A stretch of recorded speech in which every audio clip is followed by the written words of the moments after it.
नमस्कार साथियों, प्रत्येक वर्ष की तरह इस वर्ष 2024-25 के लिए कक्षा 5वीं और 8वीं के बच्चों के रजिस्ट्रेशन का कार्य स्टार्ट हो चुका है। लेकिन इस वर्ष और पिछले वर्ष में अंतर यह है कि इस वर्ष रजिस्ट्रेशन के लिए कुछ नए ऑप्शन भी वहां पर ऐड हुए हैं। तो आपको सभी कार्य बहुत ही ध्यानपूर्वक करना है, क्योंकि मैं इसलिए आपसे ध्यानपूर्वक का कह रहा हूं। पिछले साल भी आपने कार्य किया, कोई दो राय नहीं, लेकिन इस वर्ष आपका अपार आईडी का कार्य भी इसी के साथ में पैरेलल चल रहा है। आधार करेक्शन का कार्य भी चल रहा है, आपके स्कॉलर करेक्शन का कार्य भी आपने छोटा मोटा किया है। देन आपको बड़े ही सावधानी से यह कार्य करना है। क्या क्या सावधानी रखनी है और किस प्रकार से इस कार्य को कंप्लीट करना है, आपको यहाँ छोटा सा वीडियो दिया जा रहा है। इसमें पूरी संपूर्ण प्रक्रिया आपको देखने को मिल जाएगी। तो हमारा जो टॉपिक है वह टॉपिक आज का यही है कि आरएसके पोर्टल पर कक्षा 5वीं और 8वीं के बच्चों का वर्ष 2024-25 में होने वाली एग्जाम के लिए रजिस्ट्रेशन आप कैसे करेंगे। सेकंड पॉइंट है कि बच्चों को आरएसके पोर्टल पर कैसे ऐड करना है। हो सकता है कि आपके पास बच्चों की संख्या 30 है और आप इस पोर्टल को जब ओपन करें 2024-25 का ऑप्शन लें, देन वहां पर आपको 26 बच्चे ही दिखाई दे, 4 बच्चे आपके एब्सेंट हैं। तो किस प्रकार से इन बच्चों को आप वहां पर लेकर आएंगे, यह प्रक्रिया भी यहां पर मैं आपको दिखाऊंगा। इसके बाद कक्षा से बाहर के बच्चों को कैसे डिलीट करें। हो सकता है कि आपके पास 32 बच्चे भी दिख जाए, आपकी कक्षा में 30 बच्चे हैं और 2 बच्चे आपको एक्स्ट्रा यहां पर दिखाई दे जाए, देन आपको उन बच्चों को हटाना भी होगा। और आपने यदि एक छोटी सी गलती कर दी तो आपके बच्चे भी उसके साथ में हट जाएंगे। तो आपको बड़े ही ध्यान से ये कार्य को भी करना होगा। इसके बाद कक्षा में बच्चों को कैसे सिंक कर जोड़ें। हो सकता है कि कुछ बच्चे, फिर एक एग्जांपल लेते हैं हम कि मान लीजिए आपकी कक्षा में 30 बच्चे हैं और उसमें 27 बच्चे दिखाई दे रहे हैं, तो 3 बच्चे कहां पर हैं, आपने ऐड किया तो भी नहीं आ रहे हैं। वे बच्चे ऑलरेडी किसी स्कूल में भी नहीं पढ़ रहे हैं, आपके ही स्कूल में यदि आप उसका स्टेटस चेक करेंगे स्टूडेंट ट्रैकर पर जाकर, तो वो 3 बच्चे आपके स्कूल में ही दर्ज दिखाई देंगे, लेकिन यहां पोर्टल के ऊपर वो नहीं दिखाई दे रहे हैं। देन आपको इस कार्य को सिंक के द्वारा करना होगा। तो सिंक किस प्रकार से किया जाएगा यह भी मैं आपको यहां पर छोटे से वीडियो में दिखाऊंगा। साथ में साथियों एक और इंपॉर्टेंट वर्क बनता है इस सारे कार्य को करने के बाद, कि जितने भी बच्चों का आपने वर्ष 2024-25 के लिए पंजीयन किया है उन सभी की लिस्ट को पीडीएफ फॉर्म में निकालकर एचएम द्वारा सील साइन करके बीआरसी कार्यालय में व्यवस्थित जमा करना होगा। तो किस प्रकार से इस लिस्ट को आप डाउनलोड करेंगे और बीआरसी कार्यालय में जमा करेंगे, ठीक है। तो इतना कार्य आपको इस वर्ष करना है। और साथियों एक बड़ी गलती होती है, आप लोगों ने शायद नोटिस किया होगा कि आप सब्जेक्ट भरते समय बच्चों का बड़ी गलती कर देते हैं। किस प्रकार से सब्जेक्ट का फिलिंग किया जाएगा। इंग्लिश माध्यम के लिए और हिंदी माध्यम के लिए सब्जेक्ट अलग अलग टाइप से वहां पर फिल किए जाएंगे। कौन कौन से डाटा को आप एडिट कर सकते हैं, किस डाटा को एडिट करने के लिए क्या नियम है, ये सारी चर्चा आपको इस वीडियो में मिल जाएगी। इस कार्य को करने के लिए सबसे पहले आप अपने गूगल ब्राउजर के अंदर टाइप करेंगे RSK MP टाइप करते ही सर्च करेंगे और आपके पास पहला ही ऑप्शन आ जाएगा राज्य शिक्षा केंद्र मध्य प्रदेश भोपाल के लिए, ठीक है। आप उस ऑप्शन को क्लिक करेंगे, क्लिक करते ही वह ऑप्शन आपको लेकर आएगा लॉगिन पेज के ऊपर। इस प्रकार का पेज आपको दिखाई देगा। इस प्रकार के पेज में यदि आप शासकीय कर्मचारी है, देन आपको यूजर आईडी की जगह अपना BH नंबर फिल कर देना है, अपने पासवर्ड की जगह आपकी डेट ऑफ बर्थ को फिल कर देना है पूरा सन सहित। ओके, आप गवर्नमेंट एम्प्लॉय है, यहां पर कुछ भी नहीं लेना है। यदि प्राइवेट है देन आप यहां पर प्राइवेट कर देंगे। इसके बाद कैप्चा फिल कर देंगे और हो जाएंगे लॉगिन होने के बाद आप पहुंच जाएंगे RSK पोर्टल के होम पेज के ऊपर। तो RSK पोर्टल का होम पेज कुछ इस प्रकार का होगा। अब यहां पर बड़े ही ध्यान से आपको सभी ऑप्शनों को समझ लेना है कि क्या क्या ऑप्शन क्या क्या कार्य यहां पर करेंगे। तो जैसे ही आप होम पेज के ऊपर आएंगे कुछ इस प्रकार के ऑप्शन आपको दिखाई देंगे। इन ऑप्शनों में से आपको क्लास 5th 8th एग्जाम 2024-25 का ऑप्शन देख लेना है। जैसे ही आप इस ऑप्शन को क्लिक करेंगे, यहां पर आपको इस प्रकार से 6 ऑप्शन दिखाई दे जाएंगे। आपको समझ लेना है कि ये जो 6 ऑप्शन है ये किस प्रकार से कार्य करते हैं और क्या क्या कार्य होगा इनके द्वारा। पहला जो ऑप्शन है स्टूडेंट रजिस्ट्रेशन का। स्टूडेंट रजिस्ट्रेशन के ऑप्शन का उपयोग करके आप बच्चों का पंजीयन करेंगे 2024-25 की होने वाली एग्जाम के लिए। इसके बाद ऐड स्टूडेंट का ऑप्शन जब आप क्लिक करेंगे तो यहां पर आपके डाइस कोड के साथ में बच्चे की समग्र आईडी एंटर करने के लिए आपको एक ब्लैंक जगह मिलेगी। आप उस समग्र आईडी के अंदर बच्चे की समग्र आईडी डालकर सीधे सीधे बच्चों को मैप कर सकते हैं। तो यह फैसिलिटी इस वर्ष आपके लिए ऐड की गई है। तो यह बहुत ही अच्छा ऑप्शन है, समय आने पर आप इसका बेहतर तरीके से उपयोग कर सकते हैं। इसके बाद वेरीफाइड स्टूडेंट लिस्ट पीडीएफ, इस ऑप्शन का यूज आपका रजिस्ट्रेशन कंप्लीट होने के बाद होगा। जो लिस्ट आप बीआरसी में जमा करेंगे वो यहां से ही निकल कर आएगी कि इन बच्चों की इस प्रकार की जानकारी को मेरे द्वारा वेरीफाई किया गया है और बीआरसी को हम ये लिस्ट देंगे। चलिए, इसके बाद नेक्स्ट जो इंपोर्टेंट है स्टूडेंट डाटा सिंक विद शिक्षा पोर्टल।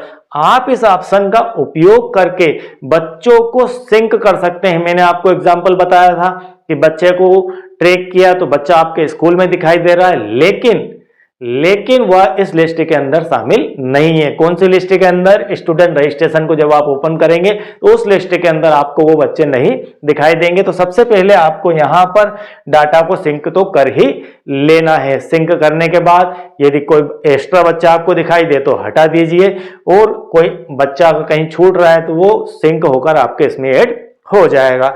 और इसके बाद यहां पर रिपोर्ट का ऑप्शन। तो कुल मिलाकर ये 4 ऑप्शन ही आपके लिए काम के होंगे। अब चलिए सबसे पहले हम समझते हैं यहां पर स्टूडेंट रजिस्ट्रेशन का कार्य किस प्रकार से करना है कक्षा 5 और 8 के लिए। जैसे ही आपने स्टूडेंट रजिस्ट्रेशन का ऑप्शन यहां से क्लिक किया, वैसे ही आपको कुछ इस प्रकार का पेज ओपन होकर मिल जाएगा। इस पेज में यहां पर स्कूल का आपको डाइस कोड दिखाई दे जाएगा। यहां पर क्लास सिलेक्ट करने के लिए ऑप्शन आपको दिखेगा। तो आप क्लास में यदि आपका स्कूल कक्षा 5 तक है देन आपके पास यहां पर कक्षा 5 ही दिखाई देगी। 6 से 8 है तो यहां पर कक्षा 8 दिखाई देगी। 1 से 8 है तो 5 और 8 दोनों दिखाई देगी। अब मान लेते हैं कि आपने कक्षा 5 और 8 में से कक्षा 8 को यहां पर सिलेक्ट कर लिया। कक्षा 8 को सिलेक्ट कर लिया और आपने कर दिया यहां पर शो करने के जस्ट बाद आपका नीचे की तरफ यह वाला पेज ओपन हो जाएगा। इस प्रकार की जानकारियां और दिखने लगेगी। इस प्रकार की जानकारियों में यहां पर शो में 10 लिखा हुआ है।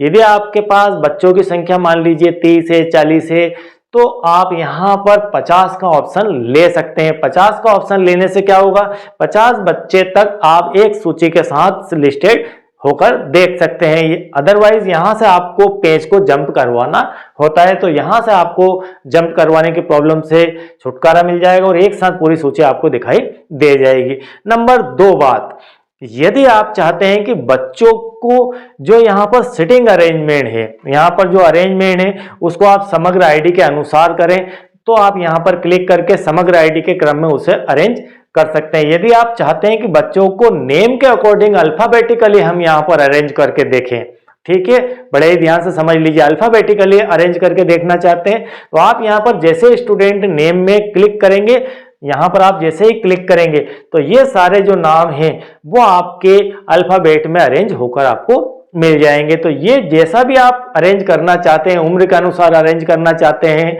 तो उम्र के अनुसार भी अरेंज हो जाएंगे। तो ये आपको अरेंजमेंट की व्यवस्था भी यहाँ पर दी गई है। चलिए, तो समग्र आईडी आपको देखने को मिल जाएगी, क्लास है ऑलरेडी, एडमिशन नंबर आपका अभी देखने को नहीं मिलेगा। शुरुआत में जब आप फॉर्म को फिल करेंगे, अभी मैं जस्ट दिखाऊंगा, वहां पर एडमिशन नंबर आपको फिल करना है, उसके बाद यहां पर एडमिशन नंबर दिखाई दे जाएगा। इसका अर्थ है कि आपका स्कॉलर नंबर उस बच्चे का, और यहाँ पर स्टूडेंट का नेम, यहाँ पर फादर का नेम, यहाँ पर मदर का नेम, और यहाँ पर बच्चे की डेट ऑफ बर्थ, यहाँ पर जेंडर, यहाँ पर कैटेगरी, और यहाँ पर एक्शन का आपको चिन्ह दिखाई देगा। ये वाला इस टाइप का एक बॉक्स और इसके अंदर टिक का निशान। तो इस प्रकार के टिक के निशान वालों को जब आप क्लिक करेंगे तो बच्चे का यहाँ पर रजिस्ट्रेशन फॉर्म ओपन हो जाएगा, पंजीयन फॉर्म ओपन हो जाएगा। और यहाँ पर यदि बच्चे को हटाना है तो आप इसे क्लिक करके बच्चे को हटा भी सकते हैं, रिमूव कर सकते हैं, इस लिस्ट से डिलीट कर सकते हैं, आपके स्कूल से इस लिस्ट के से बाहर हो जाएगा बच्चा। देन आप इसका उपयोग बड़े ही सोच समझ के करें, तभी करें जब बच्चे को हटाना है, अदरवाइज इसे टच करके नहीं देखना है, नहीं तो ये बच्चा यहाँ से गायब हो जाएगा। इस बात का विशेष ध्यान रखना है। अब आपने यहाँ एक्शन में आने के बाद यहाँ से इसे कर दिया क्लिक। आप पहले बच्चे को या बीच से कहीं किसी बच्चे को उठाकर किसी को भी आप फर्स्ट रजिस्ट्रेशन में ले जा सकते हैं। तो आप किसी एक बच्चे को यहाँ से रजिस्ट्रेशन के लिए लेकर गए, अर्थात आपने क्लिक किया और बच्चे का फॉर्म ओपन किया। बच्चे का रजिस्ट्रेशन फॉर्म ओपन होते ही आपने वहां क्लिक किया, रजिस्ट्रेशन फॉर्म आपके सामने आ जाएगा। इसमें क्या क्या जानकारी आपको दिखाई जाएगी और क्या क्या आप इसमें आप एडिट कर सकते हैं और किस प्रकार से आपको एडिट करना है समझ लीजिए। यहाँ पर आपका डैशबोर्ड दिखाई दे जाएगा, यहाँ पर बच्चे की समग्र आईडी दिख जाएगी, यहाँ पर स्कूल का नेम दिख जाएगा, यहाँ पर बच्चे का नेम दिख जाएगा। आप नेम को एडिट कर सकते हैं। क्या कर सकते हैं? इस नेम को एडिट कर सकते हैं, सुधार सकते हैं। लेकिन कब सुधारना है? जब यह नाम आपके स्कॉलर के अनुसार ना हो, तब आप इसे सुधारिए। अदरवाइज बड़े ही ध्यान से नियमों में रखकर आपको सुधारना है। हो सकता है कि कभी कभी कुछ नाम में एक आध लेटर की गलती हो जाती है, उस लेटर की गलती को आपके स्कॉलर में वो सही है तो आप वहां से उसको सुधार सकते हैं, स्कॉलर के अनुसार इसे बदल सकते हैं। ये अथॉरिटी आपको यहाँ पर मिलती है। लेकिन आप सब कुछ चेंज नहीं करेंगे, नियमों के अधीन ही सारा कार्य आपको करना है। इसके बाद आप डेट ऑफ बर्थ को भी यहाँ पर एडिट कर सकते हैं। लेकिन वही बात हम कहेंगे, बड़े ही ध्यान से सारी चीजों को एडिट कर तो सकते हैं, लेकिन कब करना है और किन किन सिचुएशन में करना है कि लीगल प्रोसीजर हो, ठीक है, सारा काम नियमों में रहकर हो। इसके बाद यहाँ पर आपको पंजी क्रमांक में आप बच्चे का स्कॉलर नंबर यहाँ पर एंटर कर देंगे और इस प्रकार से बच्चे की समस्त जानकारी आपको यहाँ पर देखने को मिल जाएगी। अब इम्पोर्टेंट विषय है मीडियम का। बच्चे का मीडियम क्या रखें सर? मैसेज कई शिक्षक साथी करते हैं कि बच्चे का मीडियम क्या रखें। मीडियम में जो भी आपके स्कूल का मीडियम हो, हिंदी है तो हिंदी, इंग्लिश है तो इंग्लिश, वह मीडियम आपको यहाँ पर रख लेना है। इतना करने के बाद आपने जैसे ही यहाँ पर मीडियम सिलेक्ट किया, इसके बाद आपको नीचे की तरफ छोटा सा पेज और देखने को मिल जाएगा। उस पेज में बच्चे के सब्जेक्ट सिलेक्ट करने के ऑप्शन रहेंगे। अब आपको जो यहाँ पर सब्जेक्ट चयन का पेज दिखाई देगा, इस सब्जेक्ट चयन के पेज में हो सकता है कि यहाँ पर कुछ सब्जेक्ट आपको पहले से भरे हुए मिल जाए। यदि भरे हुए नहीं मिलते हैं तो आपको यहाँ पर फिल करना है। और कहाँ पर क्या फिल करना है? कक्षा 5 के लिए, 8 के लिए, समझ लीजिए। हम बात कर रहे हैं क्लास 8 की, कक्षा 8 की, और बात कर रहे हैं हिंदी मीडियम की। आप वहां पर हिंदी मीडियम लेकर आए हैं, हम हिंदी मीडियम के अनुसार यहाँ पर सब्जेक्ट फिल करना आपको दिखा देते हैं। आप यहाँ पर फर्स्ट लैंग्वेज में हमेशा हिंदी मीडियम वालों का हिंदी ही आएगा। सेकंड लैंग्वेज में हिंदी मीडियम वालों की सेकंड लैंग्वेज आपकी इंग्लिश हो जाएगी। थर्ड लैंग्वेज में यहाँ पर संस्कृत ही 99% केसेस में आएगा। लेकिन यदि कोई अदर सब्जेक्ट थर्ड लैंग्वेज के अंदर चल रहा है तो आप वहां पर थर्ड लैंग्वेज में उस सब्जेक्ट का चयन कर सकते हैं। यदि आपका कोई मान्यता प्राप्त स्कूल है और उसके अंदर आपने थर्ड लैंग्वेज ले रखी है संस्कृत के साथ अलग, संस्कृत के ऑप्शन में दूसरी, तो आप वहां पर उसका चयन करेंगे। अदरवाइज यहां पर संस्कृत ही आएगा। और इसके बाद सब्जेक्ट फर्स्ट से अर्थ है कि आपके यहाँ पर 3 सब्जेक्ट की बात की जाएगी। तो पहला सब्जेक्ट आपका हो जाएगा गणित, दूसरे सब्जेक्ट के अंदर हो जाएगा विज्ञान और तीसरे सब्जेक्ट के अंदर हो जाएगा आपका सामाजिक विज्ञान। तो इस प्रकार से आपको सब्जेक्ट का फिलिंग कर देना है। अब बात हम करते हैं कि आपका, मान लीजिए आपने क्लास 5 का चयन किया, ठीक है, इसी फॉर्म को क्लास 5 के लिए हम फिल करके देखते हैं सब्जेक्ट क्या क्या आएंगे। कक्षा 5 के लिए आपका हिंदी सेम टू सेम आ जाएगा, अंग्रेजी सेम टू सेम आ जाएगा, हिंदी अंग्रेजी आ गया। इसके बाद यहां पर आ जाएगा आपका गणित सब्जेक्ट फर्स्ट में, और सब्जेक्ट 2 के अंदर आपका आ जाएगा पर्यावरण, और यह आपका सामाजिक विज्ञान यहां पर लॉक हो जाएगा, और आपकी जो संस्कृत है यह भी लॉक हो जाएगी। किस सब्जेक्ट में? आपके क्लास 5th के सब्जेक्ट के विषय में। ठीक है, कक्षा 5 के लिए जब आप इसे फिल करेंगे देन आपको यहां पर 4 ऑप्शन देखने को मिलेंगे ओपन, तो हिंदी, अंग्रेजी, और यहां पर पर्यावरण, और यहां पर आपका गणित। ठीक है, इस प्रकार से ये 4 सब्जेक्ट उसमें रहेंगे, 2 लैंग्वेज और 2 आपके सब्जेक्ट। और साथियों इतना करने के बाद आप कर देंगे यहां से वेरीफाई। वेरीफाई करते ही आपको कुछ इस प्रकार का मैसेज दिखाई देगा, इसमें कर दीजिए आप यस वेरीफाइड इट, और एक छोटा सा मैसेज आएगा ओके का, देन वो बच्चा वहां पर वेरीफाइड हो गया, उसका रजिस्ट्रेशन हो चुका है। यह थे आपकी रजिस्ट्रेशन की प्रोसेस।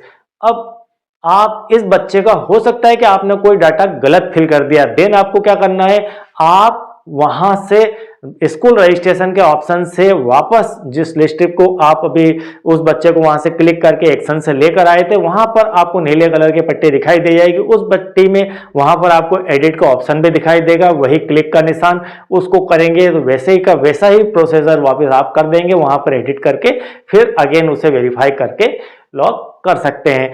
अब फाइनली यह आपका 2 बार 3 बार आप सुधार करके इसे रख सकते हैं, लेकिन जब आपका समय निकल जाएगा उसके बाद यह एडिट नहीं होगा। तो बीआरसी कार्यालय में जब आप सूची दें वेरीफाइड की, उससे पहले आपको सब कुछ मिलान आराम से कर लेना है। और साथियों यदि आप चैनल के साथ नए हैं, मुझे पहली बार देख रहे हैं, सुन रहे हैं, और चैनल को अब तक आपने सब्सक्राइब नहीं किया है तो चैनल को सब्सक्राइब कीजिए, वीडियो बेहतर लगे तो लाइक कीजिए, और सभी ग्रुप्स में इसे शेयर करना ना भूले। Thank you very much.